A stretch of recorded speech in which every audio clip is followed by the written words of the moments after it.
Okay, welcome to Robotics 1. In today's class, uh, we are going to talk about a very important case. And this is the problem wherein we are trying to solve a forward and inverse kinematics when the rules that we talked about in last classes and they are not satisfied. So how to handle the cases when the four rules, even for that matter, those same rules are used in DH parameter convention. What happens if those rules are not satisfied? And let me tell you, you will encounter some robots in actual practice where these rules may not be satisfied. And at that time, you have to be extremely careful. And what I will show you is, I will show you how to handle those exceptions, how to derive the solution, and then how to check the solution to make sure whatever we are getting as a forward kinematic solution makes sense. And the last part would be using those equations for forward kinematics. How do we obtain the inverse kinematics solution? So today's lesson is super important. So forward and inverse kinematics.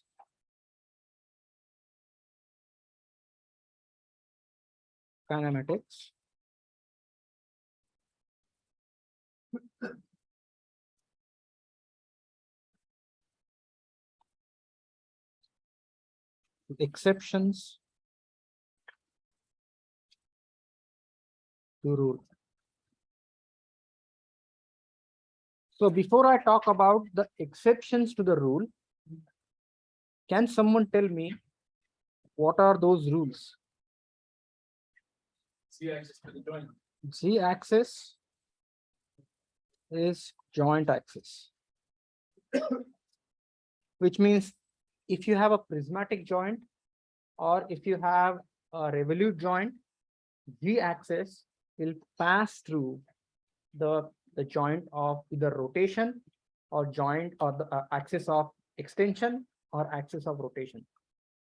Some of you may ask me, what happens if I have a spherical joint? Again, to answer that question is, you actually divide or actually you separate that spherical joint into series of 3 revolute joints and assume that these 3 revolute joints are on top of each other. I will solve the spherical joint example in next class. So pretty much whatever case that you see, you can decompose any joint as a prismatic and revolute joint or combination of prismatic and revolute joints. And then you can follow the exact same procedure that we are discussing. Now, the second rule is xn perpendicular to zn and intersecting with zn minus 1. Now, the third rule is we are going to use the right hand coordinate system.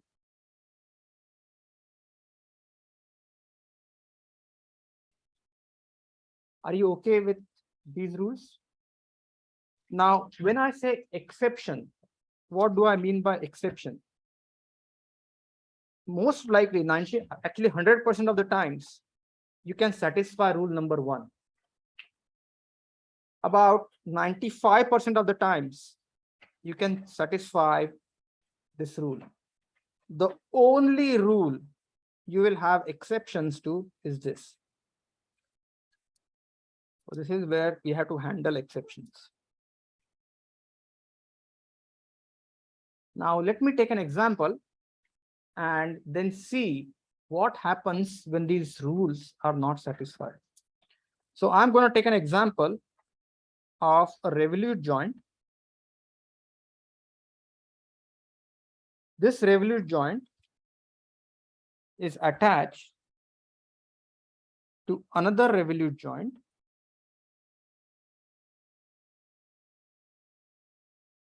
and this revolute joint is attached to a prismatic joint.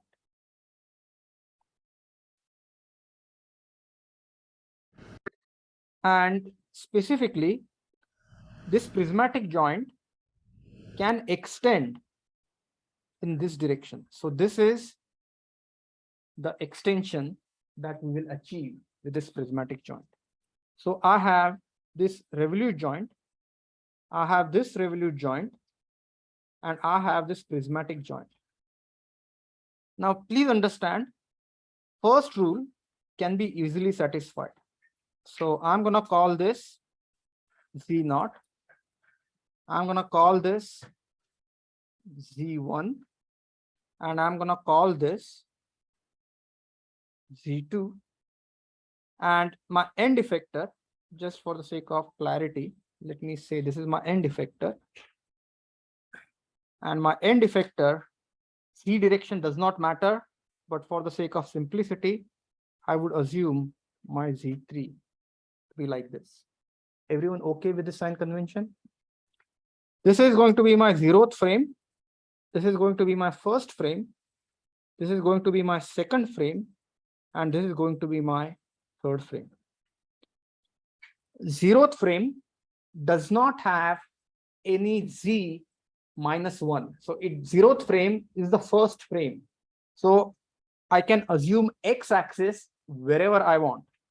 So I'm going to assume X axis like this. So this is going to be my X0. Third rule is finishing the right-hand coordinate system. So if you look at the board, this is X, this is Y, Z is coming towards you. Align X, align Z. Can you see the Y is going in the paper? Are you with me? Now let's look at the second case. So this is the joint axis, and XN has to be perpendicular to ZN and ZN -1. So basically, if you see, I'm going to assume, let me just, you can assume something like this. X1. And if I have X1, if I have Z1, my Y1 is going to be like this. Everyone agrees with the sign convention? Now here comes the problem. Now my problem here is our Z2 is fixed. Z2 cannot be changed. So I have two choices for X2. And what are these choices? These two choices are X2 could be around this direction and X2 could be around this direction. You agree with me? The unfortunate problem here is whatever direction I choose, rule number 2 is not satisfied. Are you with me so far? So and when I say exception, and I need to be very clear, it should be intersecting perpendicular to Zn and then the intersecting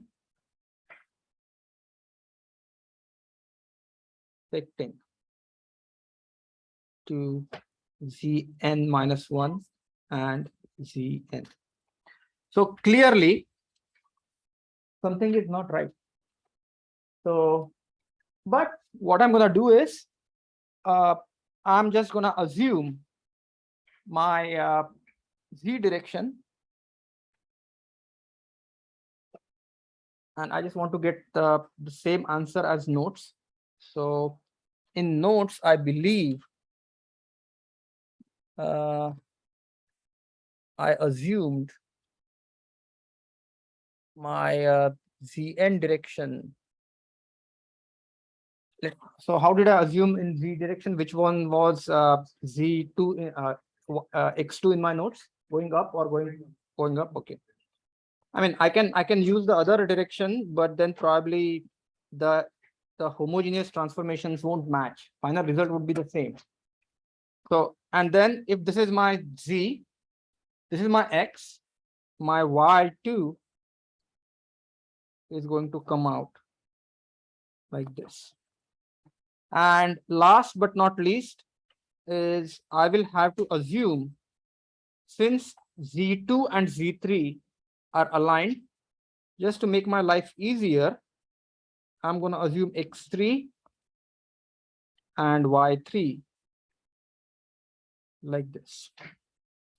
Are you with me so far? The first frame is fixed. The first revolute joint will have a positive rotation θ1. Second revolute joint will have a positive rotation θ2. But third joint is not a revolute joint. It's a prismatic joint. So it's going to have a displacement. And I'm going to call this displacement D3. So what are my joint variables? My joint variables are θ1, θ2, and D3. Now I can proceed to solve the problem. I don't anticipate any issue between 0R1. Okay, there is no issue with 0R1 because 0R1 satisfies all the rules. So I can clearly write this down as cosine θ1, sine θ1, sine θ1, cosine θ1, 0, 0, 0, 0, 1. This is the rotation transformation. And let's not forget the projection matrix. The projection matrix is going to be x1, y1, z1, x0, y0, z0. And then, so x1 is aligned with x0, y1 is aligned with z0.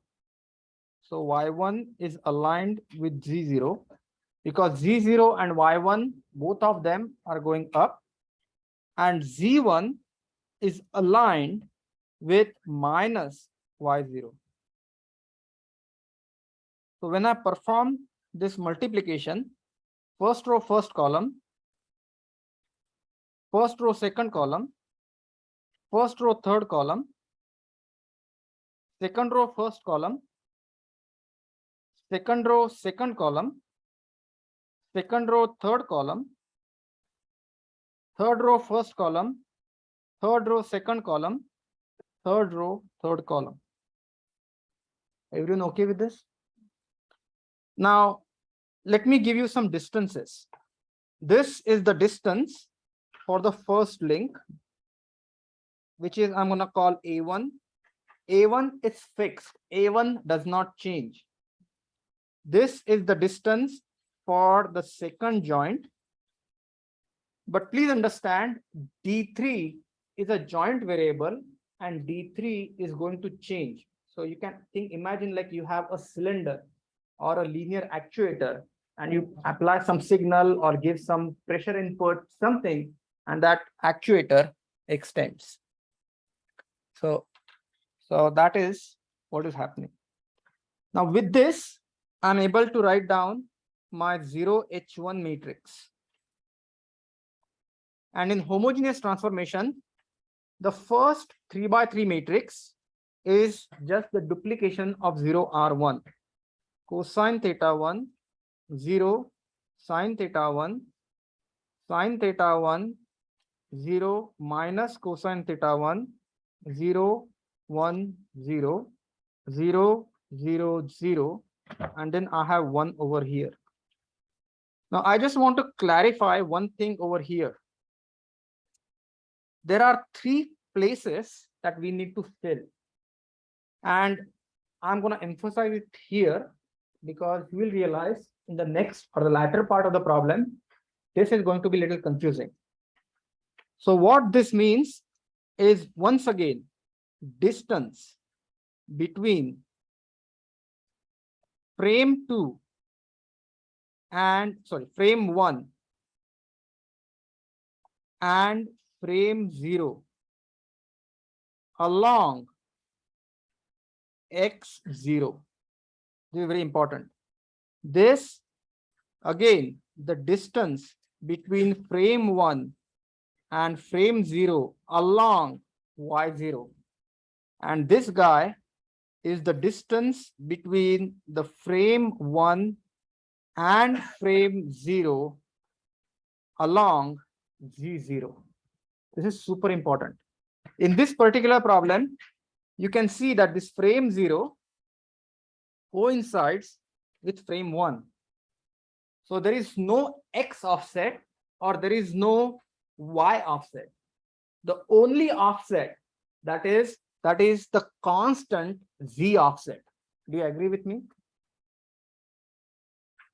Are you with me or not? Yeah. 0, 0, a1. That is only the constant offset that we have. Because if you look at the x, y, and z position of the 0th frame, and if you look at the x, y, and z coordinate position of the first frame, both of them are offset from each other by a vertical distance a1. And no matter what is the value of theta 1, whether theta 1 is 0, 90, 270, or 360, that distance is not going to change. Are you with me so far? Now let's look at the second part.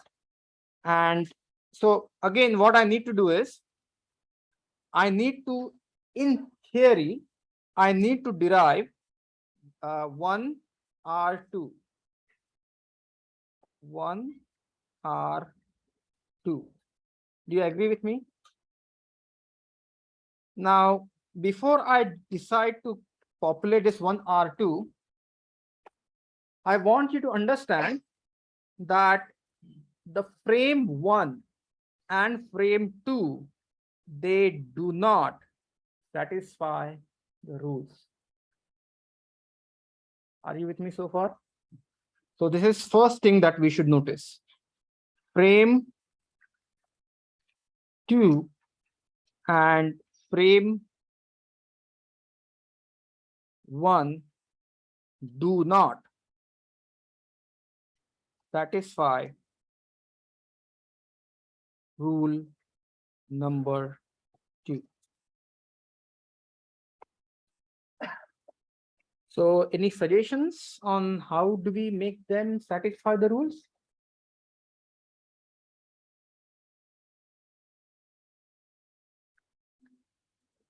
So this can be explained in multiple ways, but I'll tell you the way I do it. And then I will tell you another classical explanation, that is what is done. What I would do is translate the frame 2 to frame 1. And it may be a little bit difficult to visualize for the first problem, but imagine if I were to transfer the second frame onto the first frame, this is how the frame is going to look like.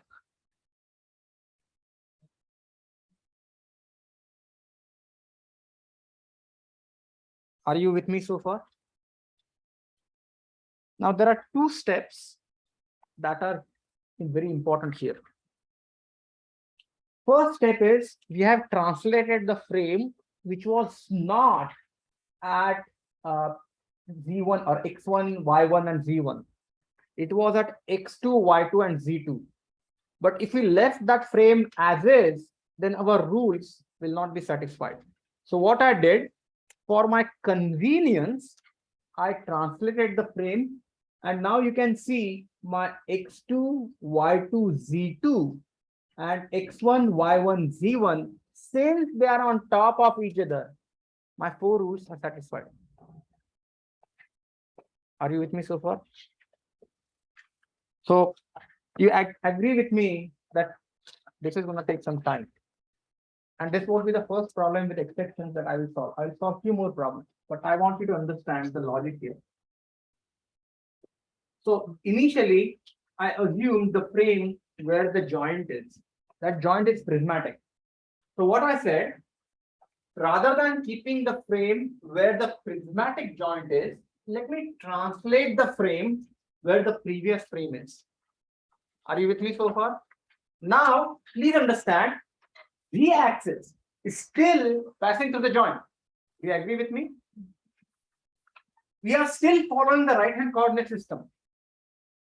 But now my x2 is perpendicular to z2 and z1 both. Are you with me so far? Will take some time. But this is the first problem, so I want you to think about it very, very carefully. And what is the advantage of this? The advantage of this is, since my three rules are satisfied, I can just write the rotation matrix as is. I can just write the rotation matrix as is. But please understand, in this new configuration, these two frames are no longer translated. They are at one and the same point. Do you agree with me? Which means these two frames have relative rotation, but no relative translation. Are you with me so far? And why did I have to do this jugglery? I had to do jugglery because the rules were not satisfied. So now what I'm going to do is, and I will give you a kinematic explanation for this in just a second, but I want you to understand the process. So what I did, I translate, not rotate, no rotation, translate frame 2 to frame 1. And I will take a case where translation is not sufficient, but you need to translate and rotate when you have the link which are inclined. So robot arms, the kinematic configuration is inclined, but we'll talk about it later. So translate frame number 2 to frame number 1. No rotation. So if this is what is happening, then I can still say this is cosine theta 2, sine theta 2,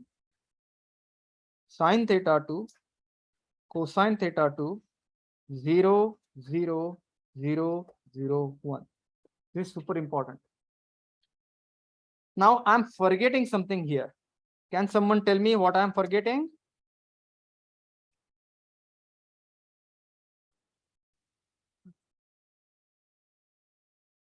Never ever forget the projection matrix. Because even though these two frames are on top of each other, please understand their respective axes are not aligned. Which means I follow the same logic. X2, Y2, Z2, X1, Y1, Z1. And now see, and I'm gonna actually, for the first problem, I'm gonna draw the frame here. So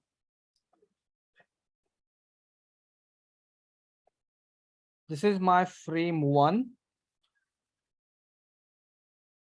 The frame 1 is X1, Y1, Z1, and my translated frame is Z2, X2,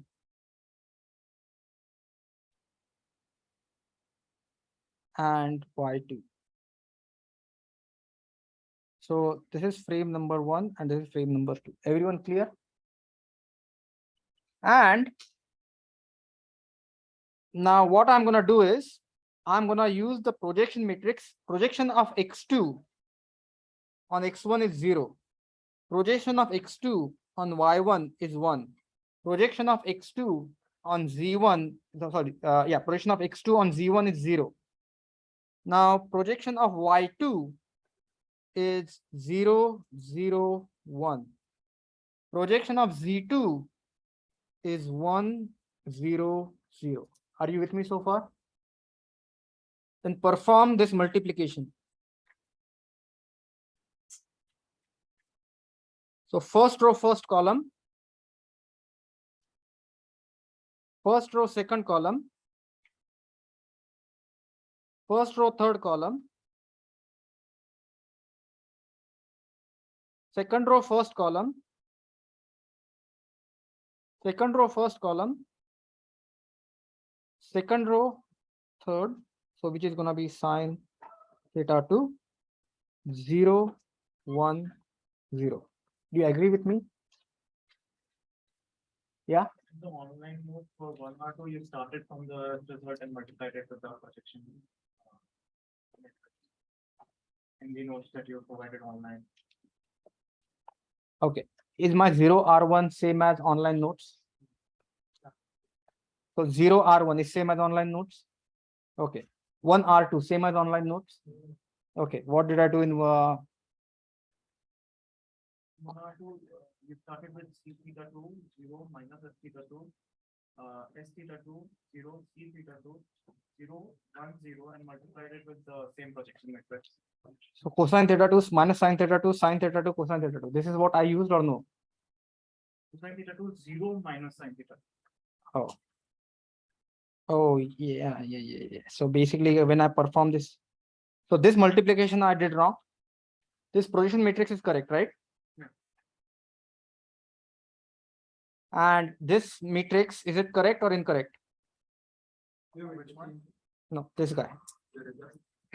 No, This is different. This is different. Yeah, then probably okay. I'm glad that you checked, because what I need to do now is really I need to go check my notes real quick, because this is correct. This has to be minus cosine theta 2, sine theta 2, sine theta 2, cosine theta 2. So now tell me, this final R1, R2, is it same as notes or no? No? Okay, then this is correct. My axis rotate, axis directions, axes are same. Okay.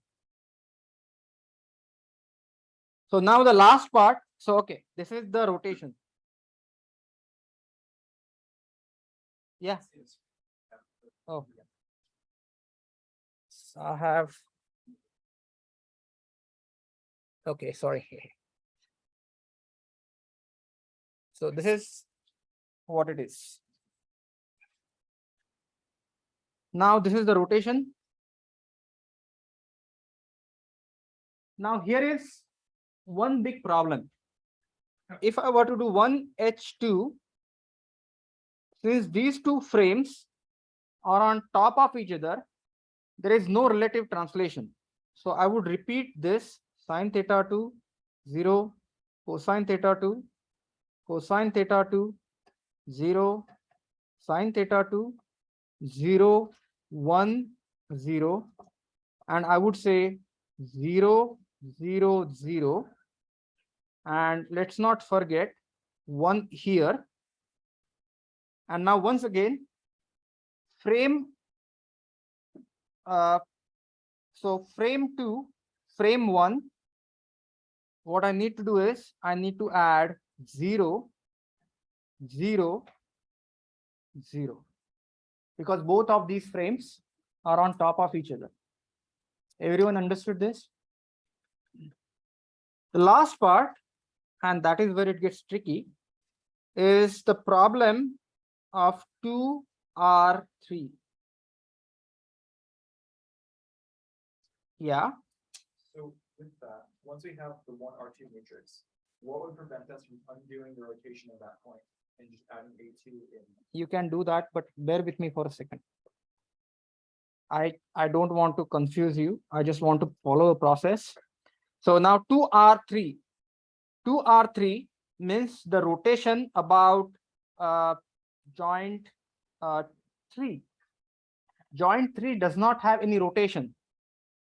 So which means this will be 1, 0, 0, 0, 1, 0, 0, 0, 1.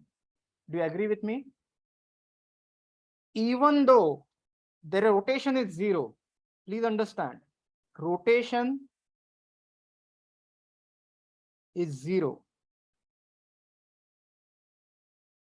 which means, but what you need to do is you need to have the projection matrix. And the projection matrix, same thing, x3, y3, z3, x2, y2, z2. And now what you need to do is, actually, no, x3, x2, yeah, x3, x2. Let's look at where is x3. X3 is aligned with x2, y3 is aligned with y2, and z3 is aligned with z2. Do you agree with me? Which means it has to be an identity matrix. 0, 1, 0, 0, 0, 1.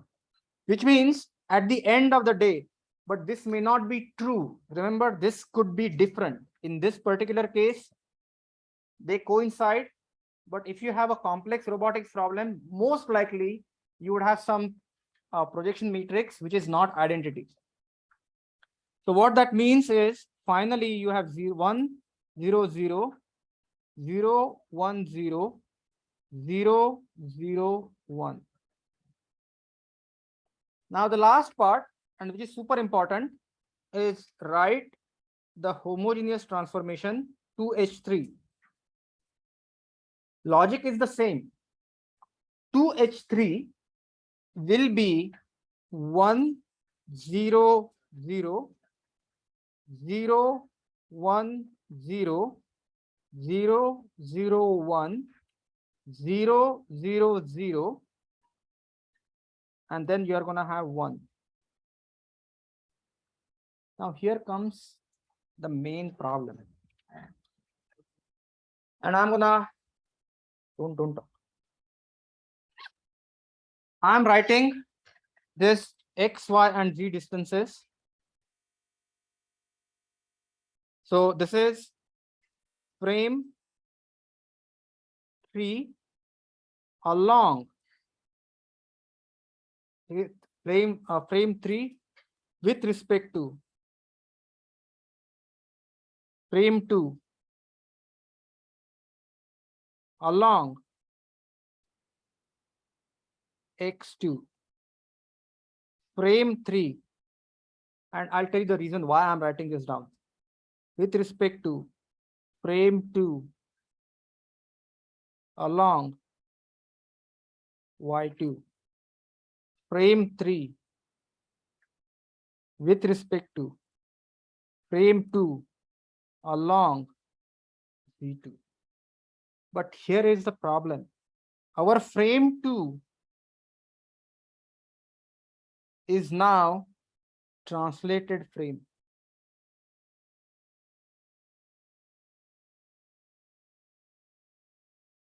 Do you agree with me? So before I give you the answer, remember whatever I write in these blanks, whatever I write here, it should be valid for all the values of theta.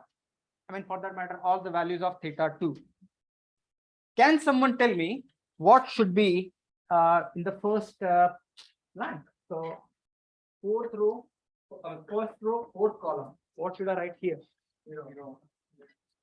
Why 0? Because it's on top of each other.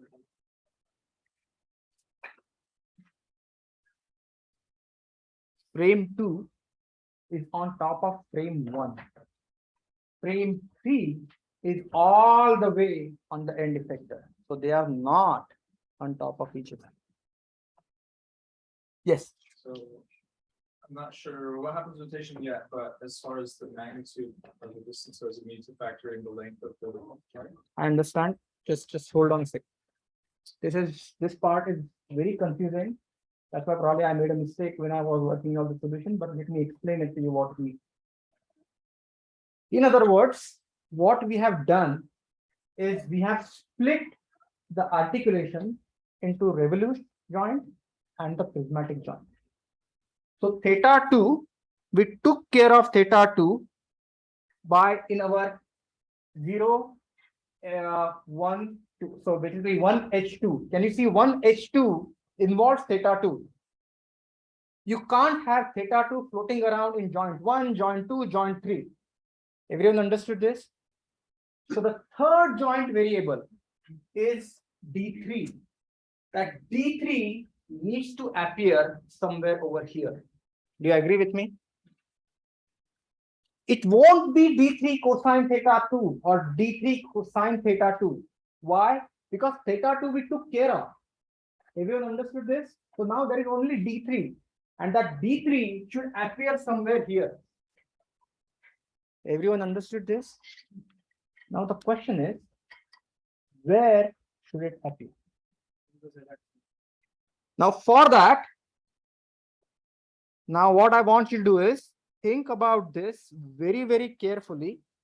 Look at the translated frame and observe that Z2 is over here.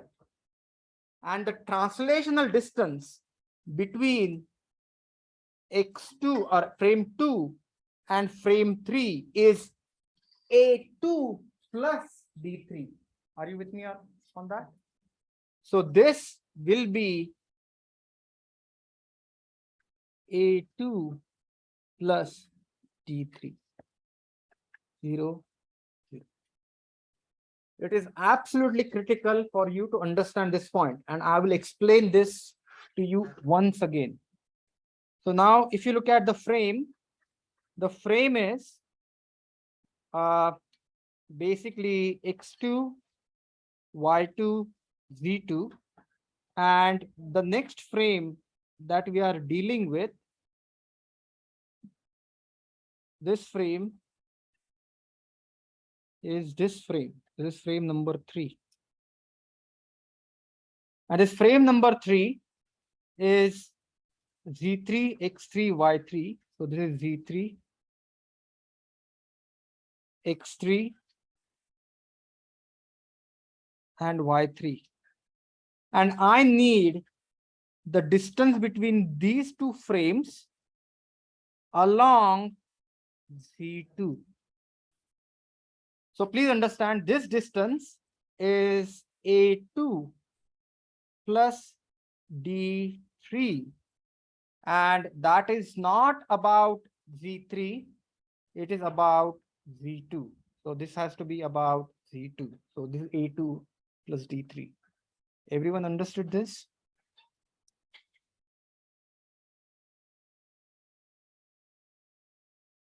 Okay, since you have these homogeneous transformations figured out, the rest of the process remains the same. Take these matrices, program inside MATLAB, and perform the forward kinematics and inverse kinematics solution.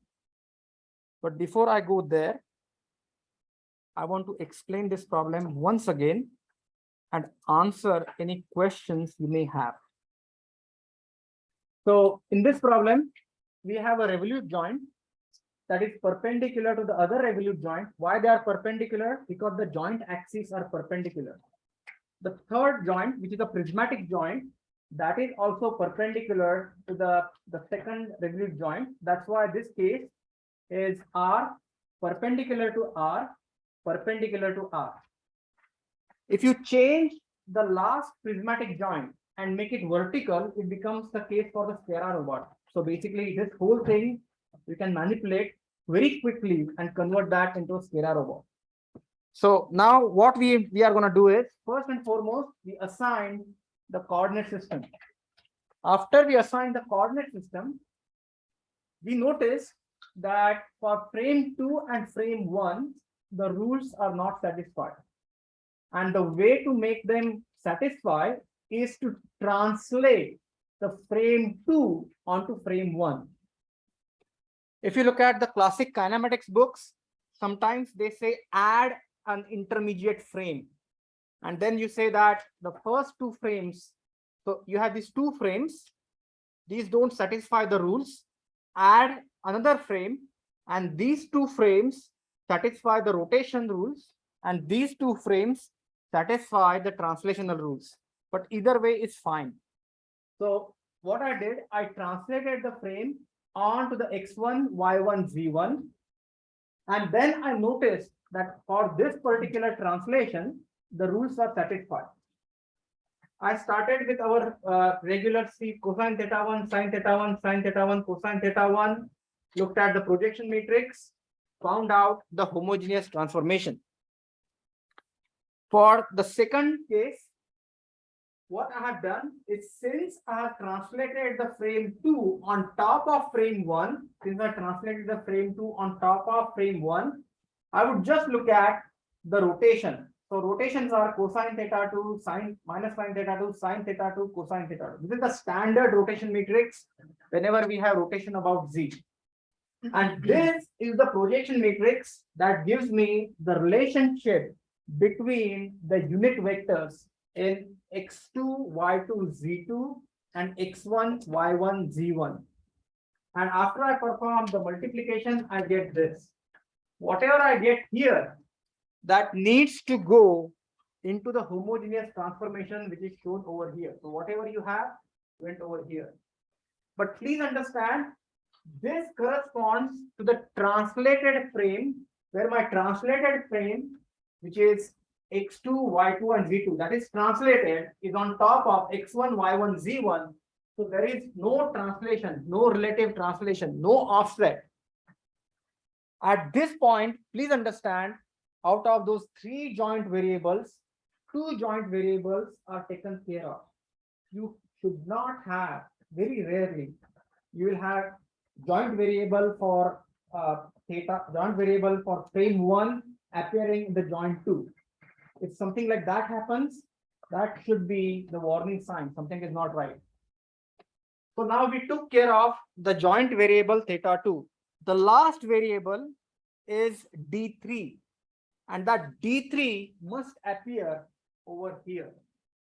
Now, when you look at the way d3 is defined, so this is the first part of the homogeneous transformation. Since this is an identity matrix, multiply with a projection matrix, which is identity, you get an identity rotation matrix that sits over here. Now you have the translations between frame 3 and translated frame 2 along x2. The distance between frame 3 and translated frame 2 along y2, and the distance between translated frame 2 and frame 3 along z2. Everyone understood this? And now you got your homogeneous transformations. Before I go on to the MATLAB, I would be happy to answer any questions you may have on the development. You had one question, right? It was just, yeah, I had a hunch that it was A2 plus B3. Okay, good. Your hunch is good. You can, in the second group, X2 should be perpendicular to Z2 and Z1. But X2, how is it perpendicular to Z1? Yeah, x2 is, so if you look at, and what I want you to notice is, can you see x2? The translated frame is perpendicular to z2. You agree with me?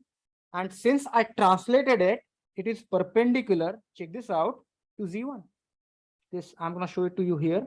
And you see this is perpendicular. Are you with me? So let me tell you this.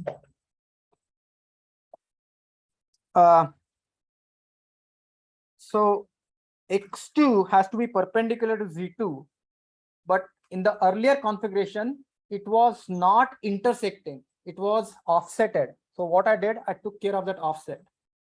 And then now my rules are satisfied. Everyone okay with this? Remember this problem. This is one of the trickiest problem. Online students, any questions?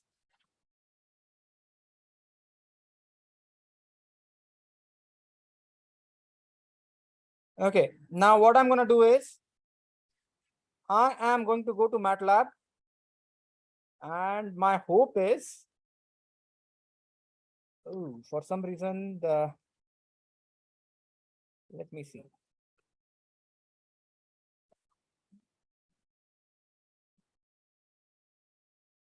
My MATLAB is not displayed the way I want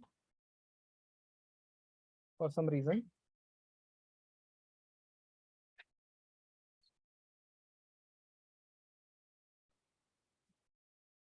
So what I'm going to do is, let me see if I can do something else here. Filter. It's not even letting me select. Let me close this MATLAB and then open this again. Is that a file available on campus? Yeah, that this is the same MATLAB file. It's on Canvas. But since somebody pointed out that probably I made a mistake, so what I will do is I will try to go to my issue and fix it if I have made a mistake.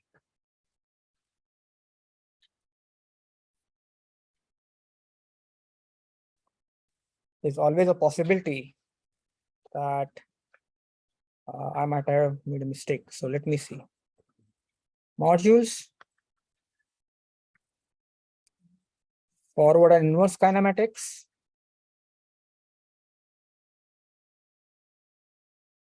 I will try to copy this. Open MATLAB.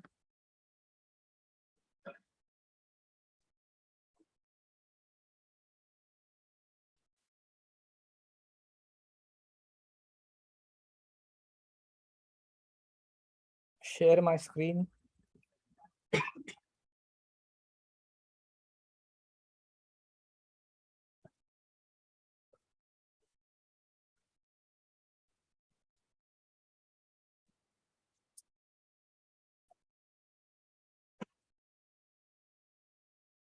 Okay, so now this is not the right code. Did I download the correct code? Forward and inverse kinematics. Yeah, the correct code. Right.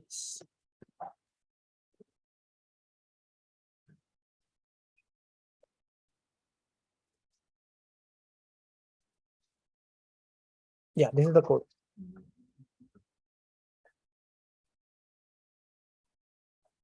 Copy.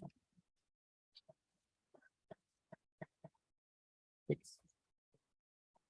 So this is the code that you should be looking at. And now I want you to, am I sharing the screen? Let me see. Let me make sure I'm sharing the screen.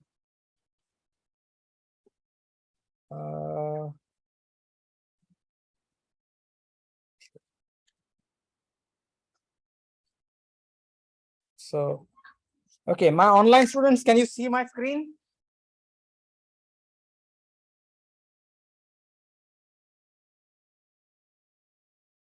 Okay, good.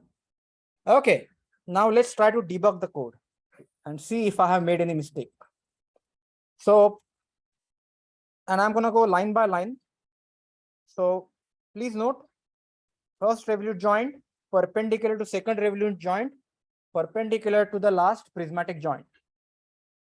Line number 2 is I'm clearing all the variables in the memory. Now symbolic variables, the symbolic variables are the variables that could potentially change. So you have some variables and you have some constants.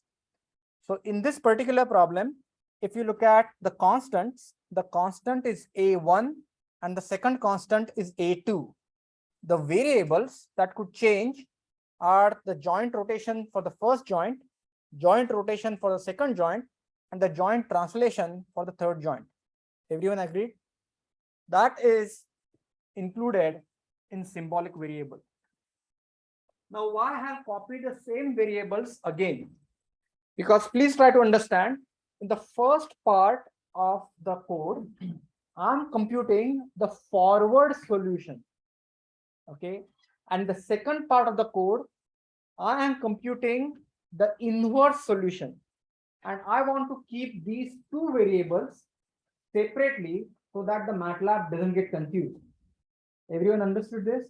So that's why I have two sets of the same joint variables, one to find forward solution and the second to compute the inward solution from the forward solution that I have entered.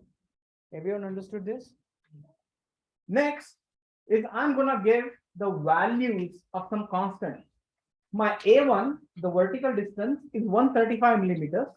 My A2, which is the horizontal distance, is 165 millimeters. Do you agree with me?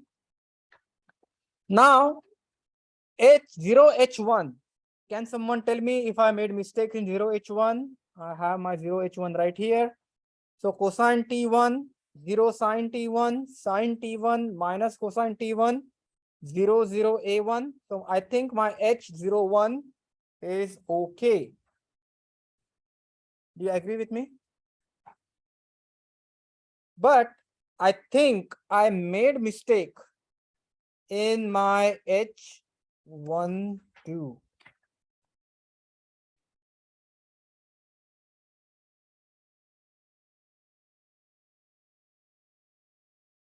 And this is my H. Third row is, yeah, I will have to change this to 0 and 1. Just try to make it look pretty. So it's very easy to follow.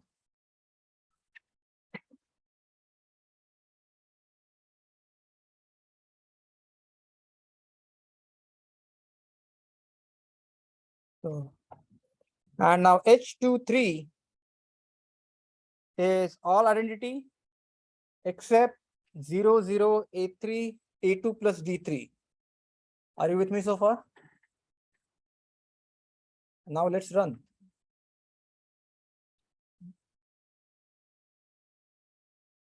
So once I do this,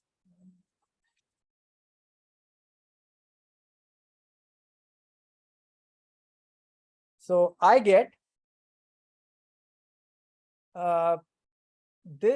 these values. And clearly at this point, we don't know if the answers that we got, do they make sense or they don't, right? So what we do is, the first sanity check is this. Our kinematic diagram is drawn when all the joint values are 0. Do you agree with me? The kinematic diagram is drawn when all my joint values are 0. So this is the first sanity check that we need to apply.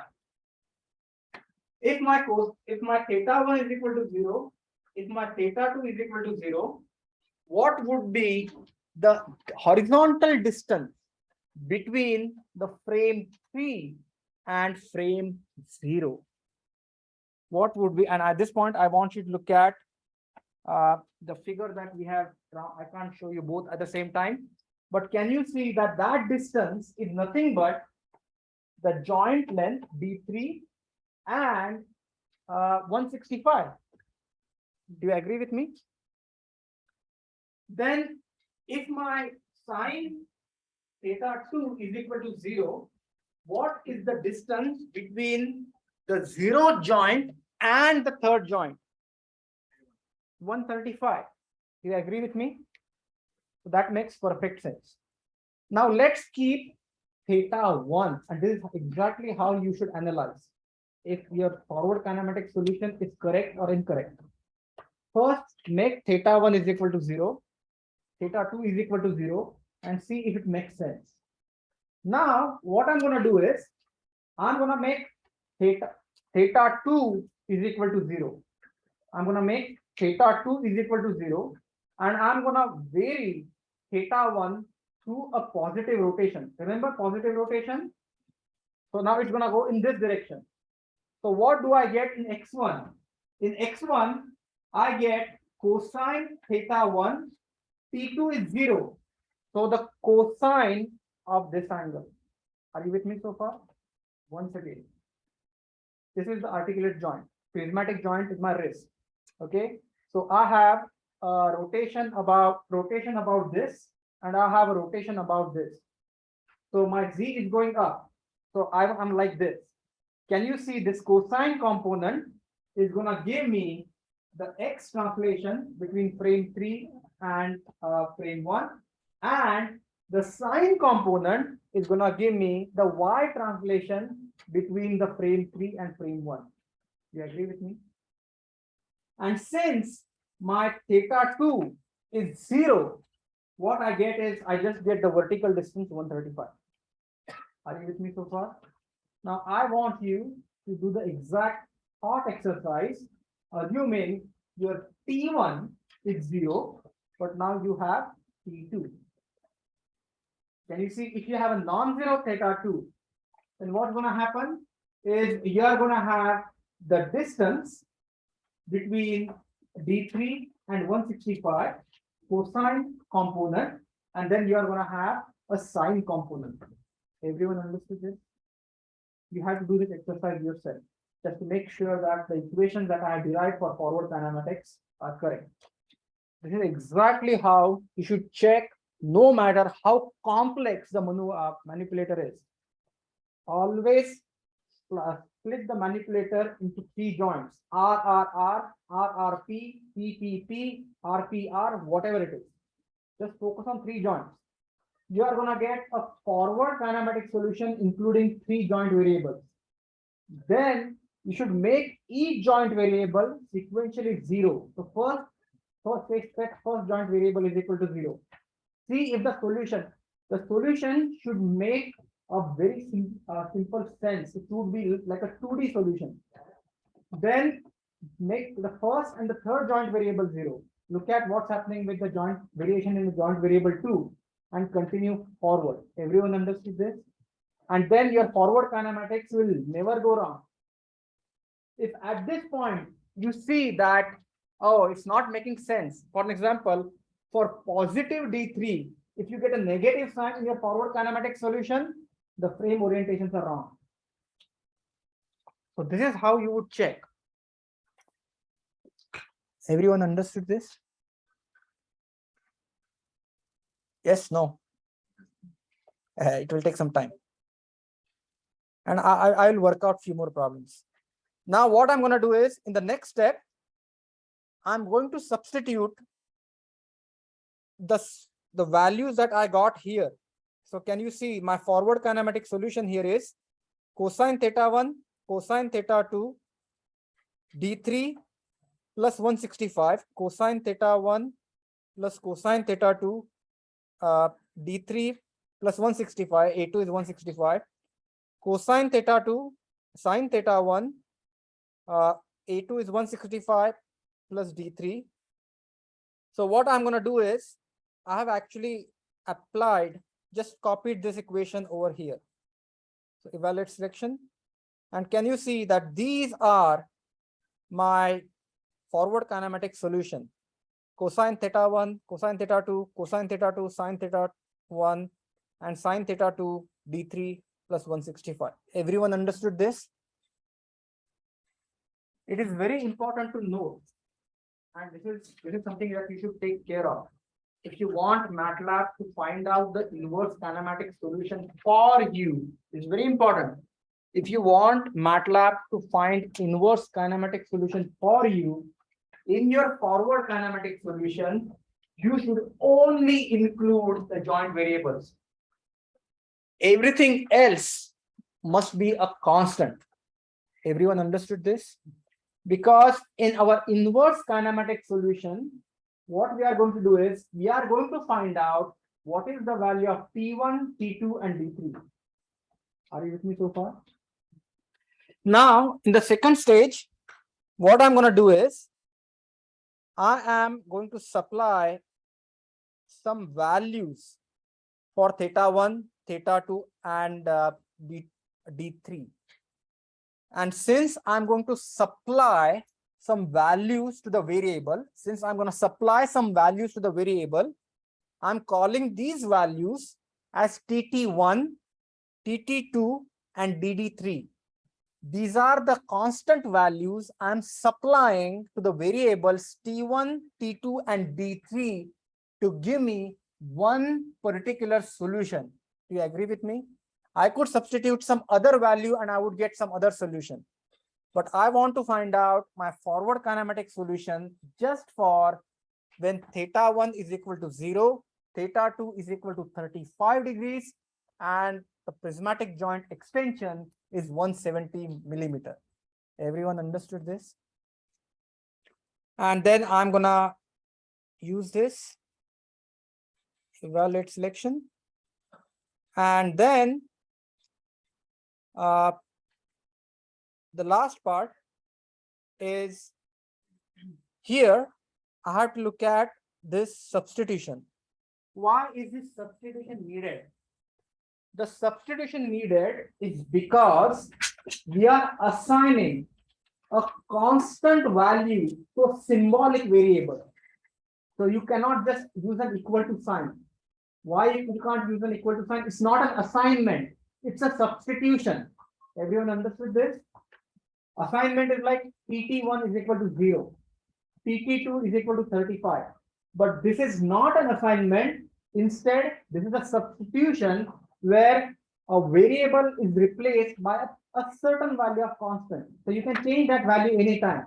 So you have the expression, and in that expression, you have variables T1, T2, and D3 that I want to replace with those numerical values. That's why, once again, this is the substitution. Are you with me so far?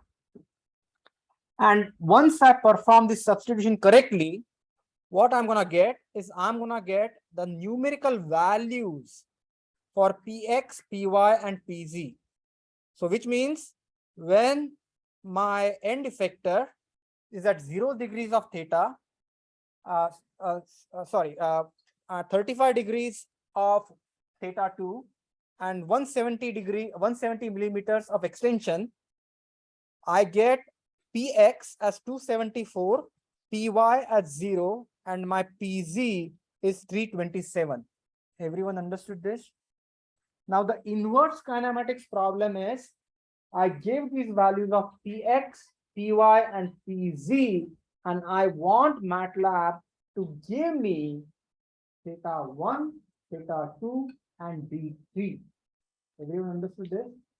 That's why I have defined a different set of variables. So these are the variables. Oh, I forgot to copy this or what? Inverse kinematic solution. Oh, yeah. So for inverse kinematic solution,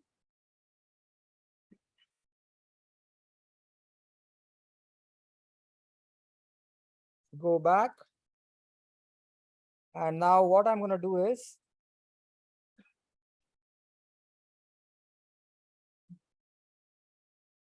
so basically this is DD3. So theta 1, theta 2, and DD3, that these variables, actually I made a mistake. This should not be D3, this should be DI. That's correct, DI. And this has to be DI. So what needs to happen now is theta 1, theta 2, and DI3, which are the inverse kinematic solution, the values of theta 1, theta 2, and distance D, when the expression on the left hand side is equal to a numerical value on the right hand side. Everyone understood this? So I have an expression Px, and I have computed a value which is the numerical value of x distance for certain joint variables. And then what I do is I just perform this.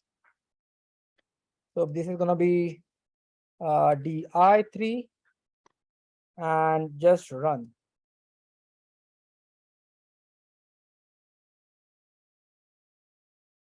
And can you see? This is the same solution. So my first joint variable was 0 degrees. My second joint variable was 35 degrees. And my third joint variable was 170 millimeter extension. Everyone understood this? So that is how you would solve the inverse kinematics problem. And once again, I just want to let you know that I think I made a mistake in the solution that I uploaded online on the canvas, but this solution is the correct solution. You want me to explain the code again? So first line, clear, symbolic variables. There are 6 symbolic variables because I'm using the first 3 variables to compute the forward kinematic solution, and I'm using the last 3 variables to compute the inverse kinematic solution. H01 is nothing but the matrix, the homogeneous transformation for the first, second, and third joint. And then I find out the forward kinematic solution by multiplying these homogeneous transformations. And finally, I take the first row, fourth column as Px, Py, Pz. And that's what I get as the forward kinematic expression for forward kinematics. Now I'm substituting some constant values to the joint variables, theta 1, theta 2, and distance, displacement, actuation d3. And then, since I'm substituting, I'm not assigning, I'm substituting, I use the subs. I'm using VPA, variable precision arithmetic, because many a times once you perform the substitution, MATLAB will give you solution which may not just be numbers. It will give you solution in terms of some transcendental equations or some fractions or something like that. If you add VPA, VPA stands for variable precision arithmetic, it will simplify that expression and give you a number. And then for inverse kinematic solution, I express the equation to the numbers that I have calculated, and finally I find out the solution. And that is what the forward kinematics and inverse kinematic solution looks like. I'm going to stop here and answer any questions you may have.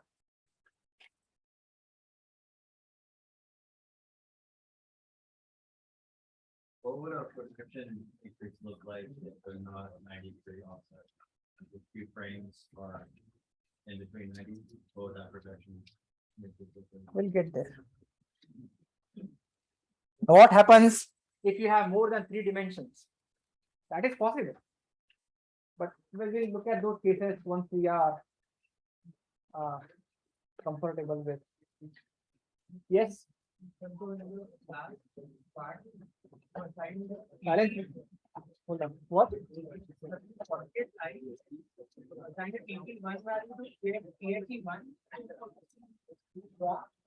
So PHE1, PHE2, and DI3 are the solutions that are obtained from solving. And then what I'm doing is MATLAB deals with radians. Our substitution was in degrees, so I got the degrees back. Does it make sense?